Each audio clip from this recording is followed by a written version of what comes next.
Banyak orang berumah tangga tidak tahu apa definisi pernikahan. Di dalam Islam itu ada definisinya. Pernikahan dalam Islam adalah penyatuan dua lawan jenis anak Adam dalam sebuah ikatan ritual agama yang menghalalkan hubungan biologis di antara keduanya, serta menyatukan antara kedua keluarga, kedua pasangan, suku dan negara. Itu definisinya. Saya bagi menjadi 3 potongan.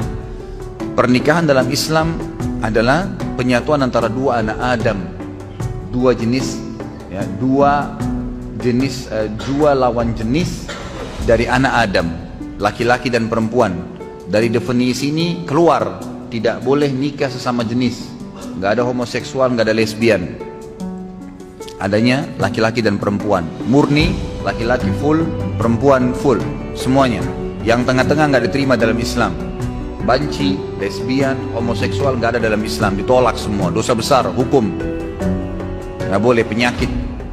Nabi SAW menyuruh seorang banci yang pernah duduk di sekitar para sahabat, lalu Nabi SAW dengar, lalu Nabi mengusir, mengatakan keluarkan orang ini dari Madinah, dianggap penyakit, nggak boleh ada.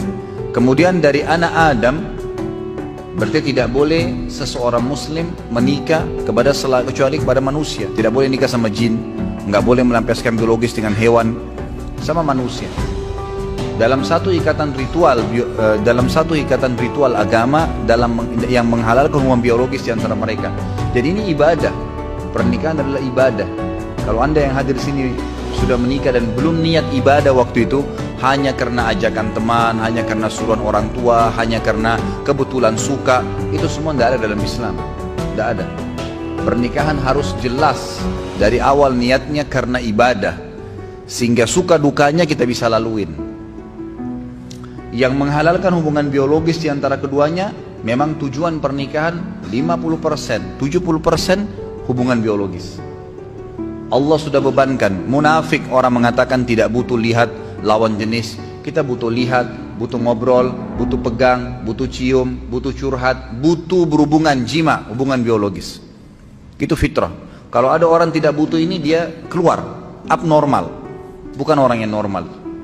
Tidak ada di situ dia keluar dari batas normalnya. Tapi kalau dia normal, maka manusiawi sekali dia membutuhkan itu. Tapi Allah Subhanahu wa ta'ala mengajarkan kita caranya dengan akad nikah. Hanya 5 menit. Si wali mengatakan saya nikahkan kamu sama anak saya Fulan bin Fulan. Kemudian si laki-laki mengatakan saya terima, selesai. Sah pernikahannya, hubungan biologisnya juga sah.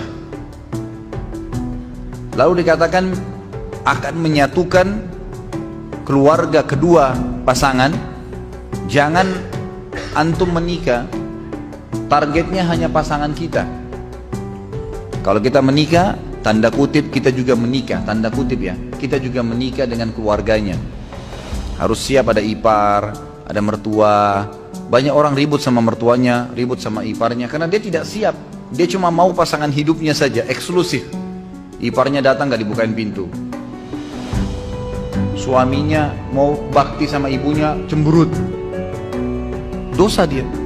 Gimana caranya?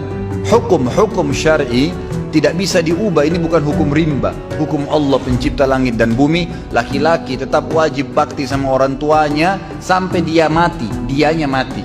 Kalau orang tuanya mati atau hidup, tetap wajib dia bakti. Tidak boleh istri menjadi penghalang suaminya untuk ketemu ibunya, bakti, ngantarin makanan, ziarah kuburnya kalau mati. Tidak boleh, haram. Dia harus dukung. Banyak istri bangkang dalam poin ini, sampai seorang anak berani bangkang dengan orang tuanya. Bahkan saya tahu ada kejadian di Jakarta, karena istrinya nggak suka, tadinya dia belikan rumah ibunya di sebelah rumahnya, dipindahin ibunya. Durhaka sama orang tua. Sampai ulama mengatakan kalau ada seorang anak laki-laki menikah, kemudian dia biarkan ibunya duduk di belakang, istrinya di depan, dia durhaka itu. Itu namanya, durhaka. Kecuali ibunya yang minta. Tidak boleh. Dan ini wanita harus paham nih. Nggak bisa. Kalau wanita seperti ini diceraikan, halal dalam agama Islam. Dia menjadi penyebab si anak putus dengan orang tuanya, halal diceraikan. Nggak boleh. Lain kalau perempuan yang memang menikah suaminya nomor 1.